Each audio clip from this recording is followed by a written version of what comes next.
ভিডিওটি যদি আপনি শেষ পর্যন্ত দেখেন, কথা দিচ্ছি আপনি যত শক্ত মনের মানুষই হন না কেন চোখের পানি ধরে রাখতে পারবেন না। একটা 8 বছরের বাচ্চা যার মা খুবই অসুস্থ হয়ে হসপিটালে ভর্তি ছিল, এদিকে বাচ্চাটি 1 টাকার একটা পয়সা নিয়ে বাজারের প্রত্যেকটা দোকানে যেতে লাগলো। বাচ্চাটি একটা দোকানে গিয়ে বলল, আঙ্কেল এখানে কি আল্লাহ কিনতে পাওয়া যায়? এই কথা শুনে দোকানদার তাকে রেগে মেগে দোকান থেকে বের করে দিল। তারপর ছোট্ট বাচ্চাটি আবার আরেক দোকানে গেল এবং সেই দোকানে গিয়েও সেই দোকানদারকে সেই একই প্রশ্ন করলো, আঙ্কেল এখানে কি আল্লাহ বিক্রি করেন? এই কথা শুনে সেই দোকানদারও ছেলেটিকে ঘাড় ধাক্কা দিয়ে দোকান থেকে বের করে দিল। কিন্তু ছেলেটি কিছুতেই হার মানতে চাচ্ছিল না। সে প্রত্যেকটা দোকানে গিয়ে এই একই প্রশ্ন করতে লাগলো। এভাবে সারা বাজার ঘুরে বাচ্চাটা একটা দোকানদারকে পেল। সেই দোকানদার ছিল বৃদ্ধ লোক। সে খুব নরম সুরে ছোট্ট বাচ্চাটাকে জিজ্ঞাসা করলো, আচ্ছা তুমি আল্লাহকে কেন কিনতে চাও বাবা? এ কথা শুনে তার খুশিতে মন ভরে যায়, কারণ বাজারের এই দোকানদারটাই তাকে শুধু এমন প্রশ্ন করেছে। সে মনে মনে ভাবতে লাগলো, যেহেতু দোকানদার জিজ্ঞাসা করেছে অবশ্যই এখানে আল্লাহকে কিনতে পাওয়া যায়। বাচ্চাটি উত্তরে বলল, আমার মা হসপিটালে ভর্তি, আমার কাছে আমার মাই সব। আমার মা আমার জন্য সারাদিন কাজ করে, আমার খেয়াল রাখে। আজ যদি আমার মা মারা যায় তাহলে আমাকে দেখার মতো এই পৃথিবীতে আর কেউ থাকবে না।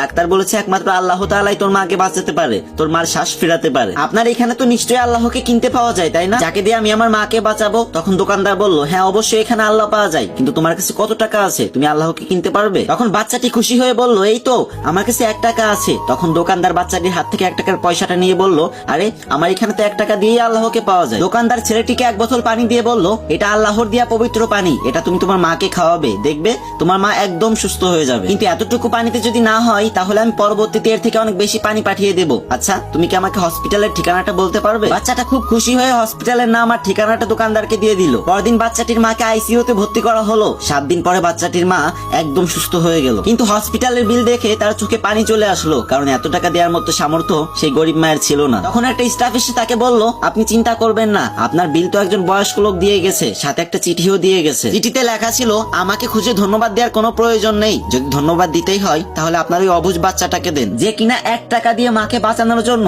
বাজারে আল্লাহকে কিনতে গিয়েছিল। কি বলছিলাম না চোখের পানি ধরে রাখতে পারবেন না?